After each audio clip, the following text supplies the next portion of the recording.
Zaman Nabi Muhammad SAW itu kalau kita baca tidak ada tahun, nggak ada tahun 1, tahun 2, tahun 3. Makanya kita dulu belajar di sekolah, Nabi Muhammad SAW lahir pada tahun gajah. Karena memang penamaan tahun tergantung musim.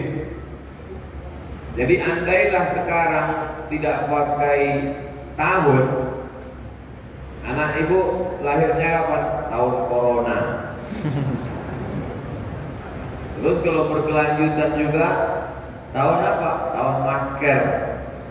Karena yang dijadikan tahun itu adalah peristiwa, bukan angka. Peristiwa yang terjadi. Dan itu pada masyarakat primitif lumrah, biasa. Sampai hari ini saya masuk hutan keluar hutan, suku Akit, suku Talang, suku Sakai, suku Laut, itu mereka memang tidak mengenal tahun. Tidak ada budaya tulis baca. Mereka rata-rata sejarahnya hanya cerita, pantun, petatang petitih, nenek-nenek moyang zaman dulu. Bahkan dulu waktu saya sempat kuliah 2 semester di Indonesia sebelum berangkat, ada satu teman saya di dalam kelas itu waktu kenalan, nama saya saya enggak ingat saya namanya, cuma nggak boleh sebut, takut dituntut di pengadilan. Nama saya lahir 1976. Terus selesai itu saya tanya, kok nggak ada tanggal sama bulannya? Memang nggak ditulis. Terus kok kamu tahu 76? Waktu daftar sekolah, kepala sekolah nanya, kamu lahir tahun berapa? Nggak tahu. Pulang ke rumah, dia tanya orang tuanya, Mak, saya lahir tahun berapa? Waktu pohon kelapa di belakang disambar petir. Pas dicek, pohon kelapa di belakang rumah itu disambar petir 1976. Ya itulah tahun lahirnya. Nah, jadi saya mau menjelaskan, jangan heran misalnya tahun berapa ini? Fathu Makkah katanya, pembebasan kota Makkah. Oh, berarti tahun ke-8. Tahun berapa ini? Perang Badar. Berarti tahun 2. Tahun berapa ini? Perang Uhud. Berarti tahun 3. Tahun berapa ini? Haji Wada. Berarti tahun 10. Gitu, karena memang yang dipakai peristiwa. 10 tahun Nabi Muhammad SAW di kota Madinah, enggak pakai tahun 1, tahun 2, tapi pakai peristiwa. Meninggal Nabi, naik Abu Bakar jadi khalifah 2 tahun setengah, enggak ada juga tahun 1, tahun 2. Meninggal Abu Bakar, naik Umar jadi khalifah 5 tahun. Lalu kemudian datanglah surat. Dia punya tetangga nih, kerajaan. Ada Persia, ada Romawi, ada Jazirah Arab. Lalu kemudian datanglah surat ke gubernur, waktu itu nama gubernurnya Abu Musa al-Asy'ari. Datang surat, Abu Musa al-Asy'ari bingung mau buat tahun berapa. Akhirnya dia minta saran Umar bin Khattab. Wahai Khalifah Amirul Mukminin Umar bin Khattab, ya, ini kita mau balas surat ini gimana? Kita nggak punya tahun. Oh, kalau gitu musyawarah. Nah, ini hebatnya Islam. Walaupun Umar bin Khattab itu panglima perang gagah perkasa, tapi memutuskan perkara pakai musyawarah. Ini baru jadi ketua masjid loh nggak mau musyawarah. Bukan Masjid Darussalam. Ada sekolah kecil yang apalnya ketuanya itu Fir'aun baru tobat, tapi tobatnya belum full. Nah, lalu kemudian musyawarah lah. Umar bin Khattab bersama sahabat mengamalkan firman Allah. A'udzubillahi minasyaitonir rajim. wa amruhum syura bainahum.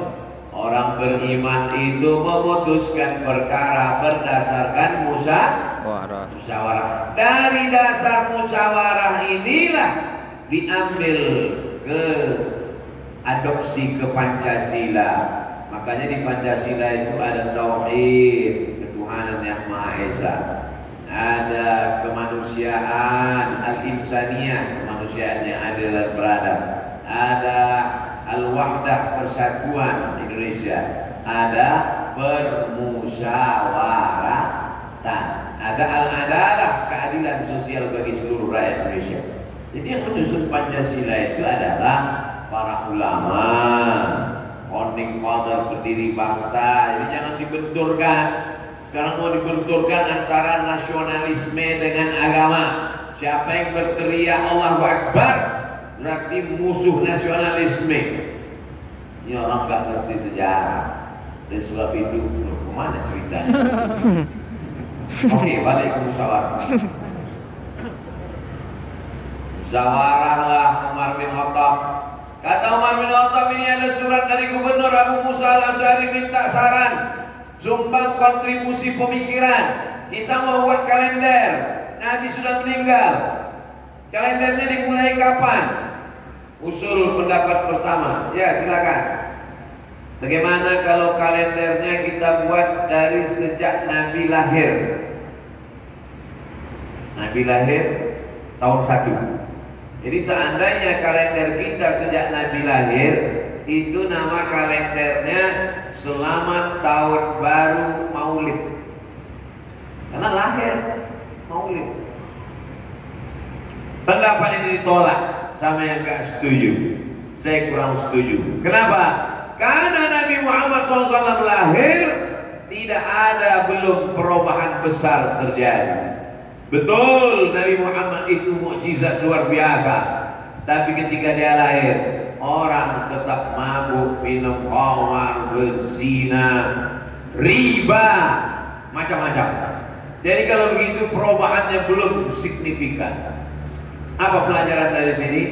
Bahwa sahabat Nabi yang bertiter bergelar radhiyallahu an, tapi kalau dalam bermusyawarah tetap ada pendapat yang diterima dan yang ditolak.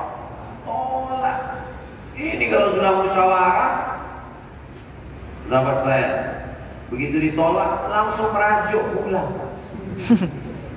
Bapak kok nggak datang lagi ke masjid? Kemarin Pak Ustadz waktu musyawarah di masjid, masa pendapat saya ditolak? Apa nggak tahu kalau saya ini profesor doktor?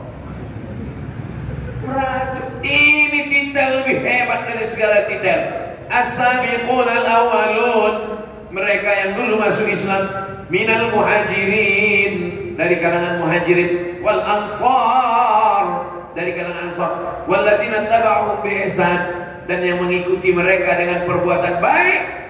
Ulaika, mereka itu radhiyallahu anhum, diridhai Allah Subhanahu wa ta'ala. Pelajaran pertama, musyawarah. Pelajaran yang kedua, ditolak pendapatnya, enggak sakit hati, karena ini namanya musyawarah. Ada pendapat lain? Ada. Gimana kalau kalendernya dimulai tahun 1 sejak turunnya wahyu Al-Quran? Seandainya Iqra itu dijadikan tanggal 1, Iqra bismi rabbikal ladzi khalaq, khalaqal insana min 'alaqin, iqra wa rabbukal akram, alladzi 'allama bil qalami 'allamal insana ma lam ya'lam. Selamat tahun baru Iqra. Selamat tahun baru wahyu. Ditolak juga pendapat ini, enggak diterima. Biasa berdebat di ruang musyawarah itu biasa. Yang luar biasa itu berdebat di ruang musyawarah sampai dibawa ke liang lahat. Itu yang musyawarah. Gimana, ada pendapat yang lain? Ada. Apa pendapatnya? Gimana kalau kalender itu kita mulai dari sejak Nabi meninggal? Pas Nabi meninggal, itu dibuat tahun 1. Enggak diterima. terima juga. Kenapa? Karena kalau kalender dimulai pas Nabi meninggal, maka selamat tahun baru takziah. Jadi setiap nyambut tahun baru, sedih semua. Tahun baru takziah. Datanglah Sayyidina Ali. Ini dua pendapat. Ada yang mengatakan ini pendapat Sayyidina Ali, disetujui oleh Umar. Ada pendapat mengatakan ini pendapat Umar, tidak perlu dipermasalahkan. Apa kata Sayyidina Umar? Al-hijratu tufarriqu bainal haqqi wal batil. Hijrahlah yang memisahkan antara yang hak dengan yang batil. Lahir ditolak, turun wahyu ditolak, meninggal ditolak. Yang dipakai adalah hijrah, karena momentum hijrah seleksi keimanan. Yang imannya nanggung-nanggung nggak bakalan bisa hijrah, karena dia pasti akan menetap di Makkah. Khawatir meninggalkan keluarga, takut miskin. Maka pemisah hak dan batil adalah hijrah. Maka selamat tahun baru hijrah 1442. Semoga tahun ini lebih baik dari tahun yang lalu. Potong, upload ke Instagram. Bapak Ibu yang dimuliakan Allah Subhanahu wa Ta'ala, apa pelajaran yang diambil dari sini? Bahwa tidak semua diatur oleh wahyu. Tidak ada ayat dalam Al-Quran, ya ayyuhalladzina amanu, mulailah tahun baru hijrah dari 1 Muharram. Jadi ada perkara-perkara yang diserahkan kepada umat untuk bermusyawarah. Sekarang orang ini sedang latah, dikit-dikit mana ayatnya, mana hadisnya.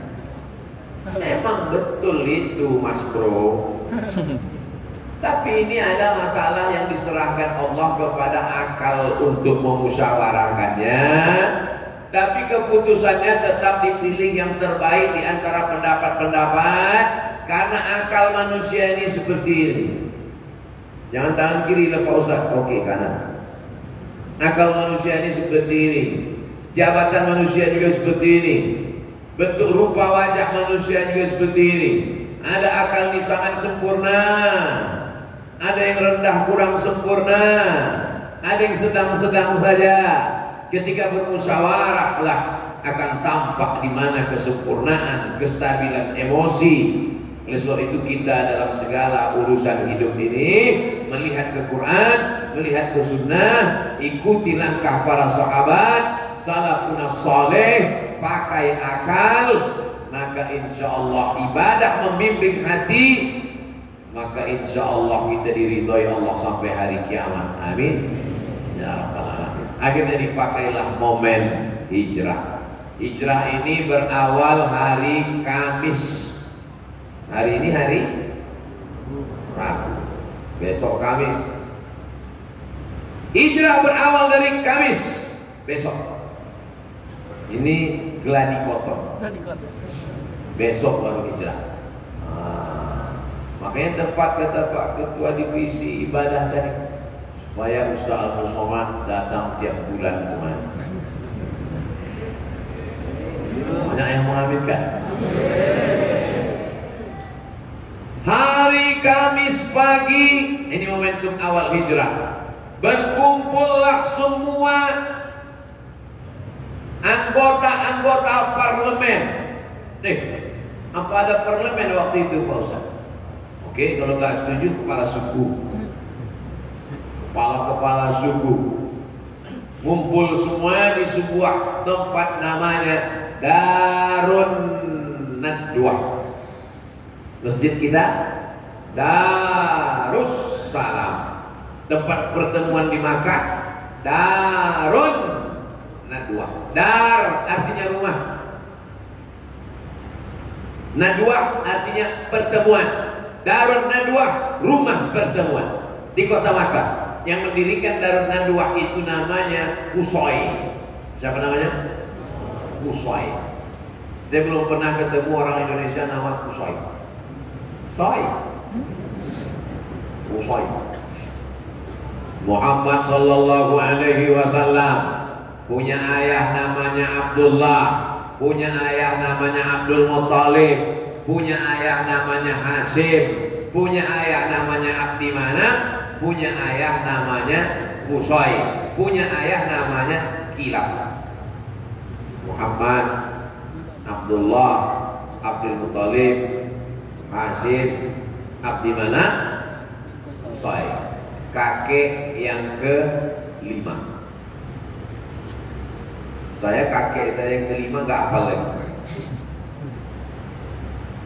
Kusoi inilah yang membangun Darun Nadwah ini. Betapa hebatnya keluarga Nabi Sallallahu Alaihi Wasallam. Apa pelajaran dari sini? Bahwa Nabi itu keturunan orang-orang kaya. Sudah berapa pelajaran? Hitung aja lah sendiri. Cuman saya mau hijrah ini kita ambil pelajaran bahwa di sana ada musyawarah. Kalau musyawarah jangan tersinggung pendapatnya ditolak. Bahwa yang diambil momen terbaik hijrah tidak semuanya disebutkan dalam Quran. Bahwa mereka itu berawal hijrah itu hari Kamis. Pertemuan di sebuah tempat namanya Darun Nadwah. Darun Nadwah didirikan oleh Kusoi, kakek ke-5 Nabi Muhammad sallallahu alaihi. Bertemulah kepala-kepala suku di sana. Hari Kamis pagi, rapat parlemen. Agenda tertutup. Bagaimana cara membunuh Muhammad sallallahu alaihi wasallam. Hari Kamis pagi. Bagaimana cara membunuh? Karena mereka sudah terganggu 13 tahun lamanya. Kedatangan Nabi Muhammad merusak stabilitas keamanan jahiliyah. Banyak yang terganggu, risau, reset ini orang. Harus kita habisi. Nah, bertemulah mereka semua. Bapak Ibu, saya ngomong kuat gitu nggak stres kan? Soalnya saya nggak bisa saya melihat raut wajah, nggak tahu tah dia senang, tah dia marah. Tapi saya husnuzon. Saya terus terang dengan masker ini terbantu ketika foto-foto. Saya nggak perlu senyum. Kalau dulu saya sekarang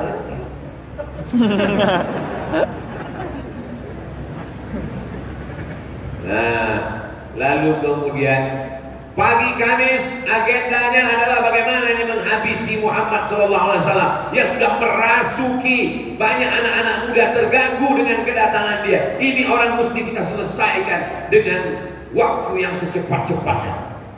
Gimana kepala-kepala suku? Ada usul nggak mau menghabisi Muhammad? Saya punya pendapat Pak Ketua Sidang. Nama Ketua Sidangnya Abdul Uzza, nama ketua sidangnya Abu Lahab, Abu Jahal, Abu Bapak, Jahal bodoh, Abu Jahal Pak bodoh. Dulu enggak, sekarang. Lalu kemudian gimana? Kata ketua sidang. Gimana? Ada usul enggak? Saya punya usul, Pak Abu Jahal. Gimana apa usulnya? Gimana kalau Muhammad ini sallallahu alaihi wasallam, dia enggak nyebut sallallahu alaihi wasallam karena dia musyrik jahiliyah. Gimana kalau Muhammad ini? Saya sallallahu alaihi wasallam karena saya umat Muhammad. Gimana kalau Muhammad ini sallallahu alaihi wasallam? Bukan kata dia. Gimana kalau orang ini kita asingkan ke tempat yang jauh?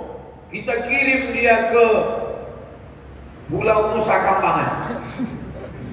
Mau ke Nusa Kambangan, pokoknya ke tempat yang jauh lah. Kita asingkan dia, karena dia ini sudah mengacau, merusak, mengobok-obok kita di Makkah. Ini hanya akan mengancam kekuasaan kita saja.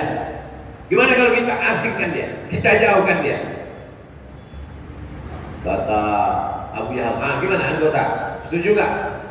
Apa pelajaran dari sini? Bahwa ternyata orang musyrik jahiliyah musyawarah juga. Jadi kalau ada ibu-ibu pengajian gak suka musyawarah, itu lebih parah dari musyrik jahiliyah. Orang musyrik jahiliyah juga musyawarah. Pimpinan sidangnya Abu Jahal. Gimana kata Abu Jahal? Kata yang satu ada yang gak setuju. Saya gak setuju kalau dia kita buang ke sana. Kenapa? Ini orang karismatik. Dia punya aura kepemimpinan luar biasa. Kalau kita buang dia ke sana, nanti di sana dia punya banyak pengikut. Dan kalau pengikutnya itu datang kemari menghancurkan kita di Makkah, habis kita, tamat riwayat kita. Saya nggak setuju kalau dia kita buang. Ternyata umat Muhammad SAW ini seperti pohon kelapa. Dimanapun dia dibuang, dia akan tumbuh. Dulu ada orang dari Sulawesi, Makassar, kota yang paling jauh di dunia, ujung pandang. Ada seorang laki-laki yang gagah perkasa namanya Yusuf Al-Makassari, melawan Belanda. Usul Belanda persis seperti rapat kafir musyrik. Yusuf kita buang saja, dibuang dia ke Sri Lanka. Sampai di Sri Lanka dia berdakwah, punya murid. Itulah ada komunitas muslim di Ceylon.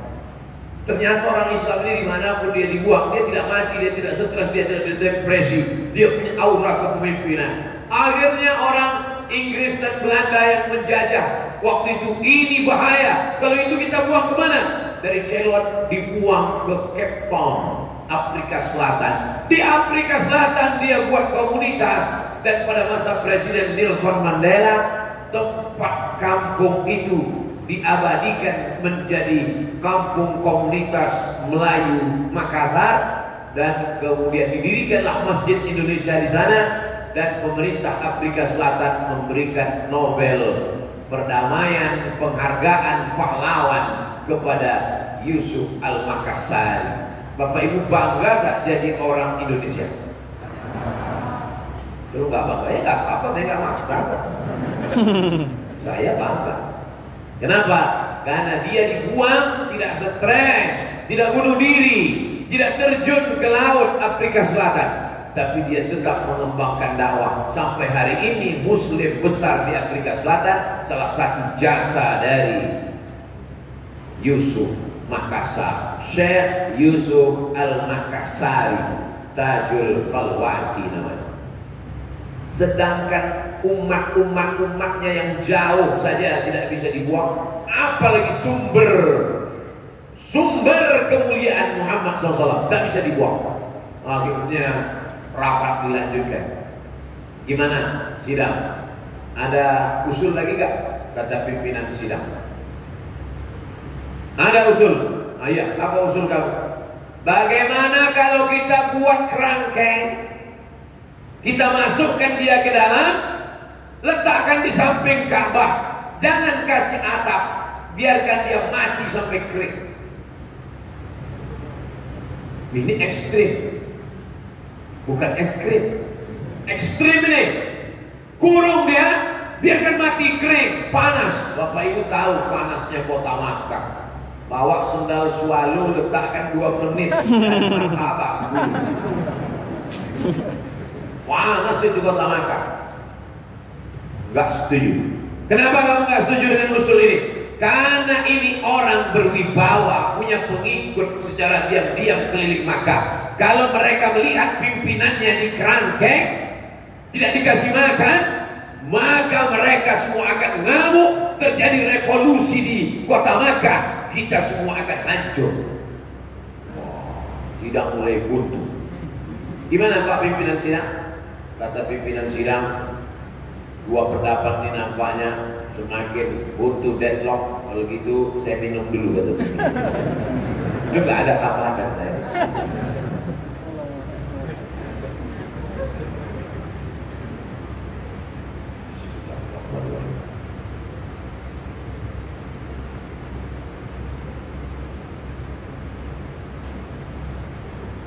minumlah air Darussalam, dapatkan di masjid Darussalam secepatnya.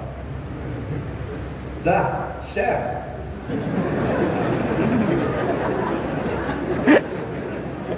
Saya ditanya sama orang pajak, itu Ustadz banyak sekali endorse kopi, endorse cendol, endorse air, ada ngambil royalti nggak?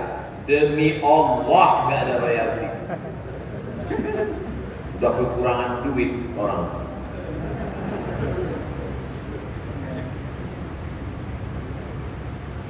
Kita lanjutkan. Berarti saya jadi Abu Jahal.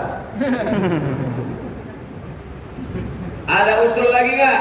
Ada usul. Gimana usulnya? Bagaimana kalau tadi kalau dibuang jauh itu bahaya, kalau dibuat dekat itu juga bahaya. Ini usul yang paling mantap. Gimana caranya? Satu suku utus anak muda paling kuat. Satu suku cari siapa di antara sukunya anak muda yang paling kuat tangannya, masukkan ke dalam rumah Muhammad malam-malam, pancung kepalanya. Selesai. Gak perlu banyak biaya, modal. Tapi anehnya, di antara usul yang banyak itu, tidak ada satupun di antara orang musyrik jahiliyah itu yang mengusulkan gimana kalau kita santet aja.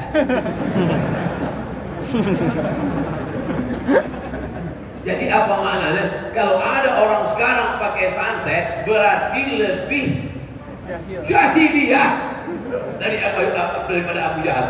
Kalau ada orang sekarang nyantet karena benci santet, itu nanti di akhirat ketemu sama Abu Jahal. Kata Abu Jahal, aku aja nggak sejahiliyah ente.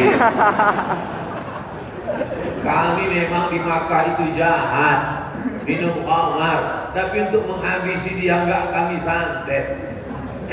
Dia pakai santet. Ayo kita celupkan dia ke dalam neraka. Sesama masuk neraka, saling mencelupkan mereka. Gimana usul yang ketiga ini?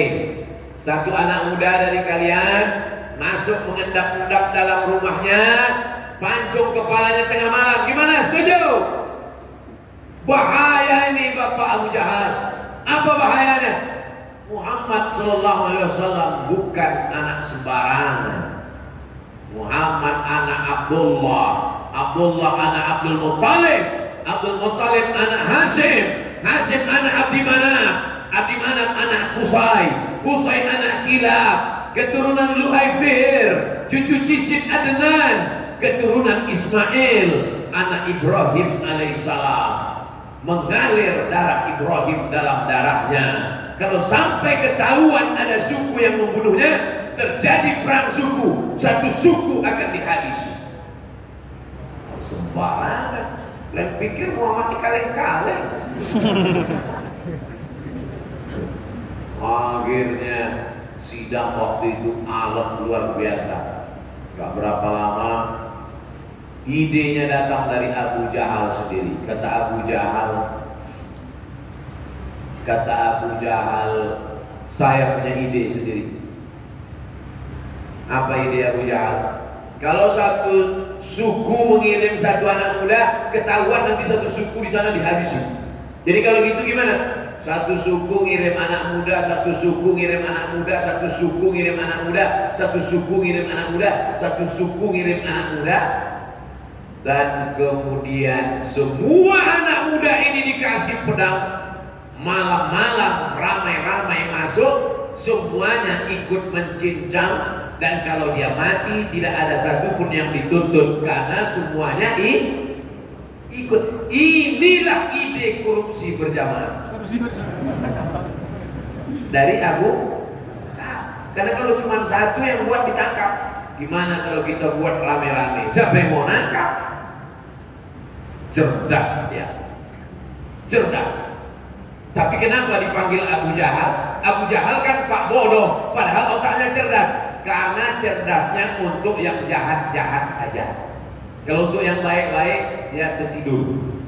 Ini masjid kita sudah gak muat lagi. Jamaah kita ramai sampai 3.000 orang. Gimana jamaah cara menyelesaikan masalah ini? nggak ada ide-ide. Tapi kalau pas ditanya gimana cara kita nyambut Agustusan, keyboard tunggal, itu Abu Jahal.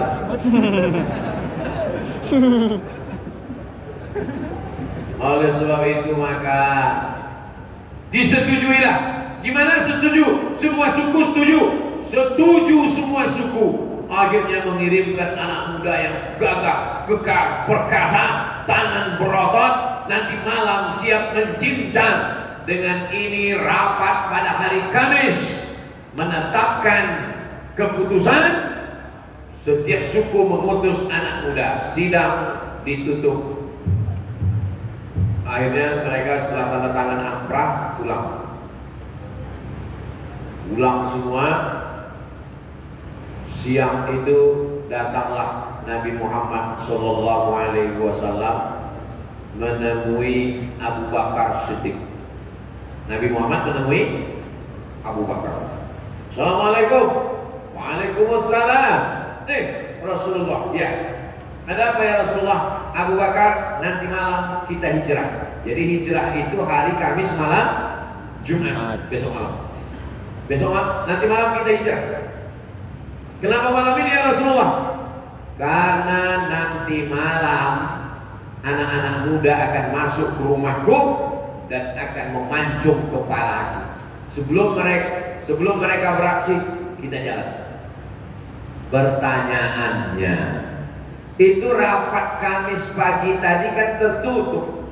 Tidak ada satupun wartawan online yang diizinkan masuk. Kenapa Nabi bisa tahu? Ternyata rapat itu disadap. Penyadapnya bukan detektor, bukan alat. Penyadapnya siapa? Jibril. Inilah dalil rapat-rapat boleh bisa.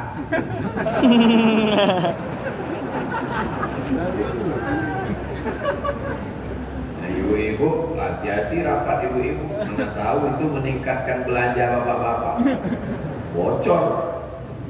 Akhirnya Jibril ngasih tahu Muhammad SAW hasil rapat mereka tadi pagi hari Kamis di Darun Nadwa. Ente nanti malam mau dihabisi. Oleh sebab itu datanglah Nabi menjumpai Abu Bakar. Abu Bakar memang sudah siap, nunggu komando saja, ready. Oke ya Rasulullah, sami'na wa ata'na. Yang bisa dibawa hijrah hanya orang yang siap. Gimana kalau masjid ini kita luaskan? Siap. Gimana kalau bangunannya kita buat 2 lantai? Siap. Gimana kalau kubahnya? Udah bagus. Jadi kalau ada orang rapat waktu diajak, gimana kalau karpet masjid ini kita ganti baru? Oh itu banyak begini, bukan?